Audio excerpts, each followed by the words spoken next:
കേരളത്തിൽ കഴിഞ്ഞ ദിവസങ്ങളിലായി നടന്നുകൊണ്ടിരുന്ന ചില സംഭവ വികാസങ്ങൾ എന്താണെന്നുള്ളത് നിങ്ങൾക്കെല്ലാവർക്കും അറിയാം.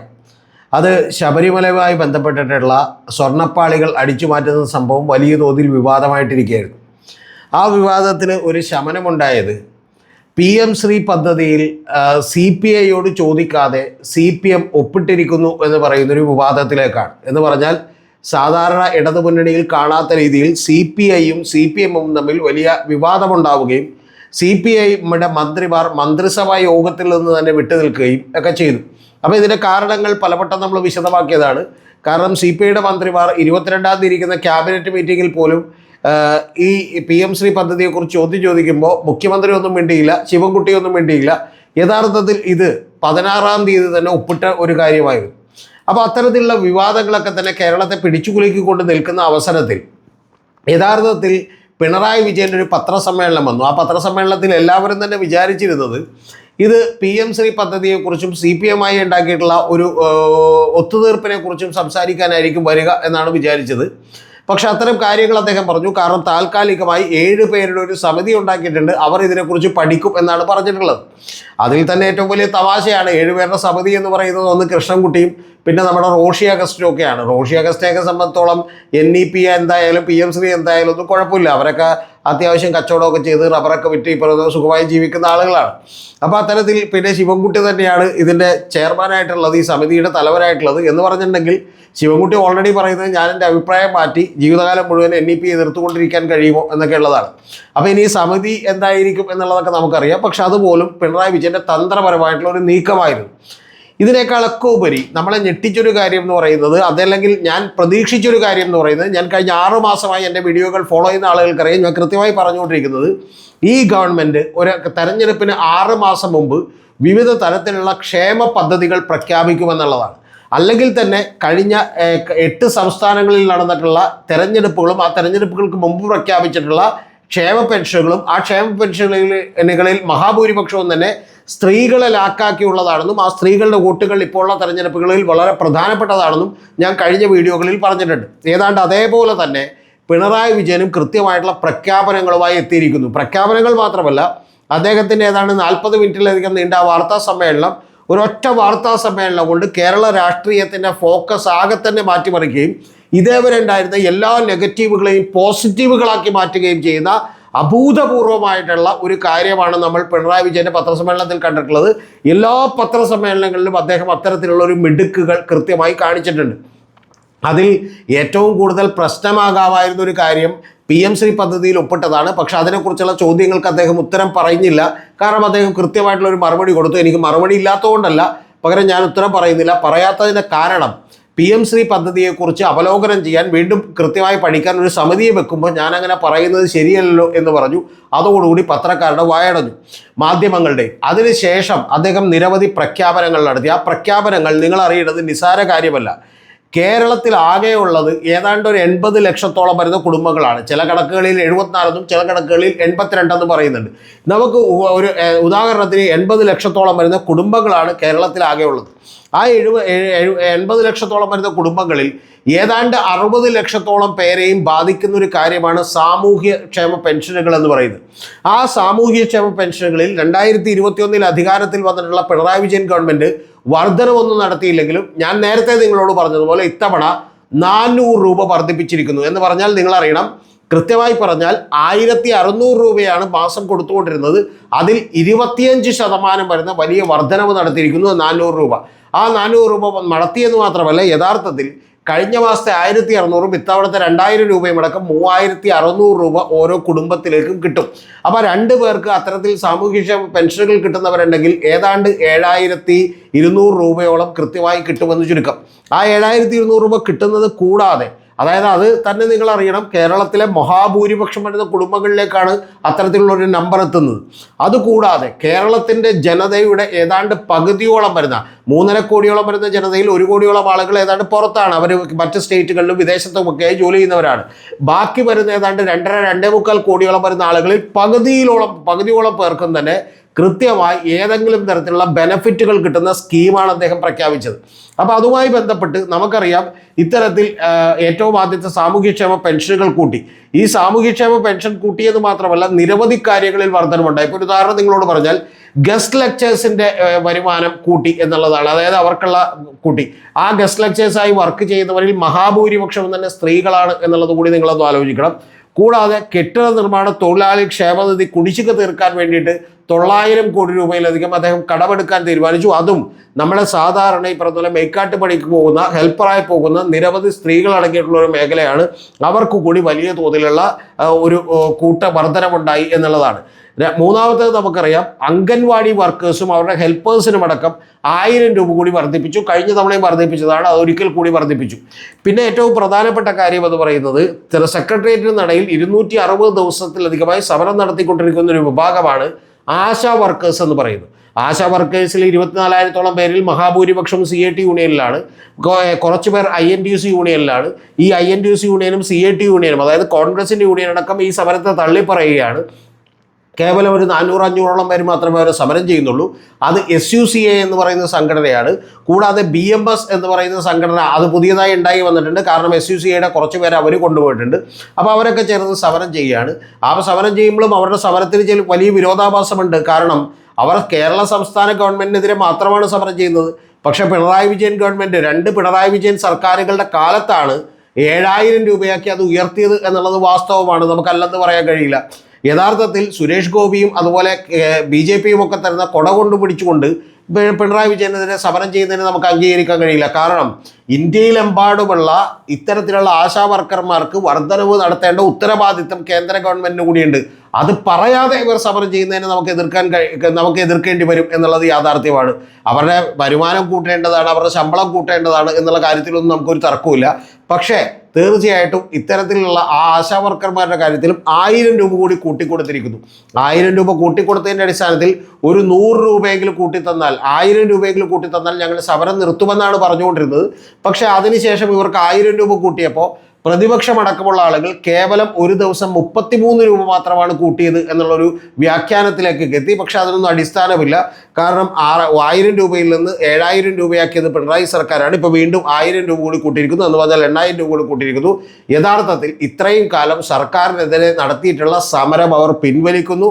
സെക്രട്ടേറിയറ്റിന് മുമ്പിലുള്ള സമരം പിൻവലിക്കുന്നു എന്ന് പറഞ്ഞാൽ സമരം തീർന്നിരിക്കുന്നു. പക്ഷേ സമരം വെറുതെ കൂടെ നിർത്താൻ പറ്റാത്തതുകൊണ്ട് ജില്ലാ കേന്ദ്രങ്ങളിൽ ഇത് തുടരും എന്നുള്ളതാണ് അവർ പറഞ്ഞേക്കുന്നത്. എന്ന് പറഞ്ഞാൽ ഈ സമരം മുന്നോട്ട് കൊണ്ടുപോകാൻ കഴിയാത്തവരും ആശാ വർക്കർമാരും വലിയ പ്രശ്നത്തിലായിരിക്കുന്നു. ഇതെല്ലാം കൊണ്ട് തന്നെ ഞാൻ പറഞ്ഞു വരുന്നത്, കേരളത്തിൻ്റെ ഏതാണ്ട് പകുതിയോളം വരുന്ന ജനസംഖ്യ, ആ ജനസംഖ്യയിൽ തന്നെ മഹാഭൂരിപക്ഷം വരുന്ന സ്ത്രീകൾക്കിടെ കൈകളിലോട്ട് ഇത്തരത്തിലുള്ള വലിയ തോതിലുള്ള സാമ്പത്തിക സഹായം ഗവൺമെൻറ് ചെയ്തു കൊടുക്കുന്ന ഒരു പദ്ധതിയായി മാറിയിരിക്കുന്നു. എന്ന് പറഞ്ഞാൽ ഈ മാസം തന്നെ ഏതാണ്ട് ഇപ്പോൾ 2 പേര് ഒരു വീട്ടിലുണ്ടെങ്കിൽ 7200 രൂപ കിട്ടുമെന്ന് ഞാൻ പറഞ്ഞു. കൂടാതെ 1000 രൂപ മേടിക്കുന്ന 35 വയസ്സിനും 60 വയസ്സിനോടൊക്കെയുള്ള പിങ്ക് കാർഡും മഞ്ഞ കാർഡുമുള്ള വേറെ വരുമാനമൊന്നും വേറെ സ്കീമിലൊന്നും പെടാത്ത സ്ത്രീകളുണ്ടെങ്കിൽ അവർക്ക് കൂടി ഒരു 2000 രൂപ കൂടി കിട്ടും. എന്ന് പറഞ്ഞാൽ ഏതാണ്ട് ഒരു 10000 രൂപയോളം കഴിഞ്ഞ ബീഹാറിലൊക്കെ കൊടുത്തതുപോലെ ഗവൺമെൻറ് ഓരോ വീട്ടിലേക്ക് കൊടുക്കാൻ പോകുന്നു. ഇത് തദ്ദേശ സ്വയംഭരണ തെരഞ്ഞെടുപ്പിൽ ഉണ്ടാക്കാൻ പോകുന്ന പ്രത്യാഘാതം എന്തായിരിക്കും എന്ന് കേൾക്കുന്ന എല്ലാവർക്കും അറിയാം. കാരണം ഇതിനെ മറികടക്കാൻ ബുദ്ധിമുട്ടും എന്നുള്ളതാണ് വാസ്തവം. ഇതിൽ തന്നെ ഏറ്റവും പ്രധാനപ്പെട്ട കാര്യം, ഗവൺമെൻറ് ഇതേവരെ ചെയ്യാതിരുന്നൊരു കാര്യം, അതാണ് ഞാൻ പറഞ്ഞത്. 31.34 ലക്ഷത്തോളം വരുന്ന ഒരു സ്കീമിലും പെടാത്ത 35 വയസ്സിനും 60 വയസ്സിനും അടക്കമുള്ള പിങ്ക് കാർഡിലും യെല്ലോ കാർഡിലും പെടുന്ന വനിതകൾക്ക് 1000 രൂപ വീതം പ്രതിമാസം കൊടുക്കാൻ തീരുമാനിക്കുന്നു. എന്ന് പറഞ്ഞാൽ വെറുതെ ഇരിക്കുന്ന ആളുകൾക്ക് 1000 രൂപ കൂടി കിട്ടുകയാണ്. വെറുതെ ഇരിക്കുന്നതെന്ന് പറഞ്ഞാൽ അവർ വെറുതെ ഇരിക്കുന്നതല്ല, വീട്ടിലെ ജോലികളൊക്കെ ചെയ്യുന്ന എന്നാൽ വരുമാനമൊന്നുമില്ലാത്ത ആളുകൾക്ക് കൂടി 1000 രൂപ കിട്ടാനുള്ള ഒരു പദ്ധതി ഉണ്ടാകുന്നു. ഞാൻ വിചാരിക്കുന്നൊരു കാര്യം, ഇനി ഒരു തവണ കൂടി ഇതിൻ്റെ പുറത്തൊരു വർധനവ് കൂടി ഉണ്ടാവും. അതിപ്പോൾ അടുത്ത ജാനുവരിയിലോ ഫെബ്രുവരിയിലോ ആയിരിക്കും. കാരണം നിയമസഭാ തെരഞ്ഞെടുപ്പിന് മുമ്പ് ഉണ്ടാവും എന്നുള്ളതാണ്. എന്ന് പറഞ്ഞാൽ കഴിഞ്ഞ തവണ ഞാൻ നിങ്ങളോട് പറഞ്ഞതുപോലെ തന്നെ മറ്റ് സംസ്ഥാനങ്ങളിലൊക്കെ ചെയ്തുകൊണ്ടിരിക്കുന്ന അതേ കാര്യങ്ങൾ തന്നെ പിണറായി വിജയൻ സർക്കാർ ചെയ്യുന്നു. പക്ഷേ പിണറായി വിജയൻ സർക്കാരിന് നമുക്ക് അങ്ങനെ മാത്രമായി കുറ്റപ്പെടുത്താൻ കഴിയില്ല. കാരണം 2500 രൂപ ക്ഷേമ പെൻഷൻ ഞങ്ങൾ വർദ്ധിപ്പിക്കുമെന്നുള്ളത് 1.5 കൊല്ലം മുമ്പ് VK പ്രശാന്ത് എന്ന് പറയുന്ന മുൻ മേയർ ബ്രോ എന്ന് തിരുവനന്തപുരത്ത് അറിയപ്പെട്ടിരുന്ന അദ്ദേഹം നേരിട്ട് എന്നോട് പറഞ്ഞിട്ടുള്ളതാണ്, ഒരു ഇൻ്റർവ്യൂവിൽ തന്നെ പറഞ്ഞിട്ടുള്ളതാണ്. അതിന് മുൻപ് തന്നെ LDFിൻ്റെ പ്രകടന പത്രികയിൽ തന്നെ ഉൾപ്പെടുത്തിയിട്ടുള്ളതാണ്. ഇനി ഇതെല്ലാം കൂടാതെ നമുക്കറിയാം 2021 തെരഞ്ഞെടുപ്പിന് തൊട്ട് മുമ്പ് പിണറായി വിജയൻ സർക്കാർ വലിയ തോതിലുള്ള ശമ്പള പരിഷ്കരണം സർക്കാർ ഉദ്യോഗസ്ഥർക്ക് വേണ്ടി നടത്തിയിരുന്നു. ഇത്തവണ ശമ്പള പരിഷ്കരണം നടത്തിയിട്ടില്ല. ശമ്പള പരിഷ്കരണം ഇനി വരാനിരിക്കുന്ന 3-4 മാസങ്ങളിൽ ഉണ്ടാകും എന്നാണ് ഞാൻ വിചാരിക്കുന്നത്. പക്ഷേ ഇപ്പോൾ അവർക്ക് കൊടുക്കാനുള്ള DA കുടിശ്ശികയിൽ ഒരു തവണത്തെ കുടിശ്ശിക കൊടുക്കാൻ തീരുമാനിച്ചിരിക്കുന്നു. എന്ന് പറഞ്ഞാൽ സർക്കാർ ജീവനക്കാരുടെ കൂടി ഈ പറയുന്ന വലിയ തോതിലുള്ള ഒരു അനുഭാവം ഈ സർക്കാരിനോട് ഉണ്ടാകാൻ പോകുന്നു എന്നാണ് ചുരുക്കം. ഇത്തരത്തിൽ ഞാൻ കുറച്ച് മാത്രമേ വായിച്ചുള്ളൂ. പക്ഷേ നേരത്തെ പറഞ്ഞ ഗസ്റ്റ് ലെക്ചറർ മുതൽ ആശാ വർക്കേഴ്സ് മുതൽ കെട്ടിട നിർമ്മാണ തൊഴിലാളികളുടെ പെൻഷൻ മുതൽ ക്ഷേമ പെൻഷനുകളുടെ വർധനവ് മുതൽ ഇത്തരത്തിലുള്ള ആശാ വർക്കർമാർ മുതൽ നിരവധി വർധനകളിലൂടെ കേരളത്തിൻ്റെ ഏതാണ്ട് പകുതിയോളം വരുന്ന ജനങ്ങളിൽ അതിൽ തന്നെ മഹാഭൂരിപക്ഷവും ഏതാണ്ട് 76% വരുന്ന സ്ത്രീകളിലേക്ക് ഡയറക്റ്റ് ട്രാൻസ്ഫറായി കേരള ഗവൺമെൻറ് പണം എത്തുന്നു എന്നുള്ളതാണ് യാഥാർത്ഥ്യം. ഇതൊക്കെ പറഞ്ഞുകൊണ്ടിരിക്കുമ്പോൾ NEP PM ശ്രീയിൽ ഒപ്പിട്ടോ എന്നുള്ളതൊന്നും ജനത്തെ ബാധിക്കുന്ന ഒരു കാര്യമല്ല. അല്ലെങ്കിൽ തന്നെ PM ശ്രീ എന്താണ്, നാഷണൽ എഡ്യൂക്കേഷൻ പോളിസി എന്താണെന്ന് യഥാർത്ഥത്തിൽ നമ്മളിവിടുത്തെ മാധ്യമപ്രവർത്തകർക്കോ അല്ലെങ്കിൽ അത് ചർച്ച ചെയ്യുന്ന ആളുകൾക്ക് പോലും കൃത്യമായി അറിയില്ല എന്നുള്ളതാണ് വാസ്തവം. പക്ഷെ അങ്ങനെ അറിയാത്തപ്പോൾ ജനത്തിന് ഇത് ഒട്ടും തന്നെ അറിയില്ല. വാർത്തകൾ ശ്രദ്ധിക്കുന്നത് കേവലം 10% വരുന്ന ആളുകളാണ്. ഈ 10% വരുന്ന ആളുകളല്ലാത്ത 90% ആളുകളിലേക്കും ഇത്തരം ക്ഷേമ പെൻഷനുകളുടെ വർധനവ് വഴി വലിയ ഇമ്പാക്റ്റ് ഉണ്ടാക്കിയിരിക്കുന്നു എന്നാണ്. ഇത് എങ്ങനെ തടയും എന്നുള്ളത് എല്ലാ കാലത്തും പ്രതിപക്ഷത്തിരിക്കുന്ന എല്ലാ രാഷ്ട്രീയ പാർട്ടികളുടെയും പ്രശ്നമാണ്. ഇപ്പോൾ ബീഹാറിൽ തന്നെ 10,000 രൂപ വീതം ഓരോ കുടുംബങ്ങളിലേക്കും കൊടുക്കാൻ തീരുമാനിച്ചപ്പോൾ ഇതെങ്ങനെ തടയുമെന്ന് അവർക്ക് അറിയാൻ പാടില്ല. കാരണം ഇത് വേണ്ടെന്ന് പറയാൻ പറ്റില്ല, ഇത് ചെയ്യുന്നത് ശരിയല്ല എന്ന് പറയാൻ പറ്റില്ല. പക്ഷേ ഇത്തരം കാര്യങ്ങളിൽ ഏതെങ്കിലും തരത്തിലുള്ള പരാമർശം നടത്തിയാൽ അത് തന്നെ വലിയ പുലിവാലാകും എന്നുള്ളത് നമുക്കറിയാം. കഴിഞ്ഞ തവണ തന്നെ ഇത് കൈക്കൂലി വാങ്ങിക്കുകയാണ് എന്ന് KC വേണുഗോപാൽ പറഞ്ഞത് എങ്ങനെയാണ് വലിയ ചർച്ചയായത് നിലമ്പൂർ തെരഞ്ഞെടുപ്പിന് മുമ്പ് എന്നുള്ളത് നമുക്കറിയാം.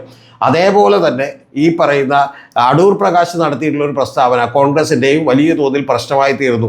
അപ്പോൾ ഇത്തരം കാര്യങ്ങളിലൊക്കെ തന്നെ അതുകൊണ്ട് തന്നെ പ്രതിപക്ഷം പോലും വളരെ സൂക്ഷ്മമായി കൃത്യം കൈകാര്യം ചെയ്യേണ്ട ഒരു ആവശ്യമുണ്ട്. പക്ഷേ ഇതിൽ ഗവൺമെൻറ്റിനെ വിമർശിക്കാനും പറ്റില്ല. നേരത്തെ കൂട്ടേണ്ടതായിരുന്നു, അല്ലെങ്കിൽ കുറച്ചുകൂടി കൂട്ടാമായിരുന്നു എന്നൊക്കെ പറയുന്ന വളരെ ചെറിയ പ്രതിരോധങ്ങൾ മാത്രമേ ഇവർക്ക് സംഘടിപ്പിക്കാൻ കഴിയുന്നുള്ളൂ.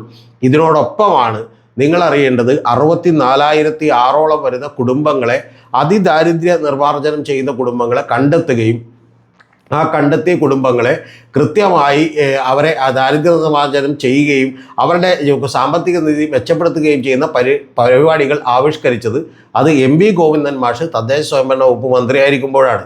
ഞാൻ നിങ്ങളോട് പറഞ്ഞു വന്നത് ഇത് കൃത്യമായി നേരത്തെ ഞാൻ 6 മാസങ്ങൾക്ക് മുമ്പ് 1 കൊല്ലം മുമ്പും ഞാൻ നിരന്തരമായി പറഞ്ഞുകൊണ്ടിരിക്കുന്ന പോലെ ഇത്തരത്തിൽ വലിയ പദ്ധതികൾ പ്രഖ്യാപിക്കപ്പെടും എന്നുള്ള കാര്യത്തിലൊരു സംശയമില്ലായിരുന്നു. ആ തരത്തിലുള്ള പദ്ധതികൾ പ്രഖ്യാപിക്കപ്പെട്ടിരിക്കുന്നു. ഏതാണ്ട് കേരള ജനതയുടെ ഒരു പകുതിയിലധികം വരുന്ന സ്ത്രീകൾക്ക് ഡയറക്റ്റായി പണം കിട്ടുന്ന കാര്യത്തിലേക്ക് വരുന്നു. അങ്ങനെ പണം കിട്ടിയാൽ അവർ മറ്റ് രാഷ്ട്രീയമായ പൊളിറ്റിക്കലായിട്ടുള്ള ഐഡിയോളജികളൊന്നും എല്ലാം മാറ്റിവെച്ചുകൊണ്ട് ഒരു ഗവൺമെൻറ്റിന് വോട്ട് ചെയ്യും എന്നുള്ള കാര്യത്തിൽ എനിക്കൊരു തർക്കവുമില്ല.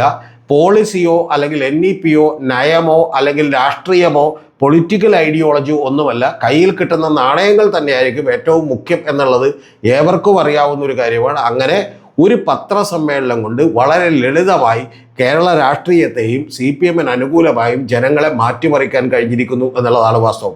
ഒരു കാര്യം കൂടി പറയാതെ ഇത് പൂർണ്ണമാവില്ല.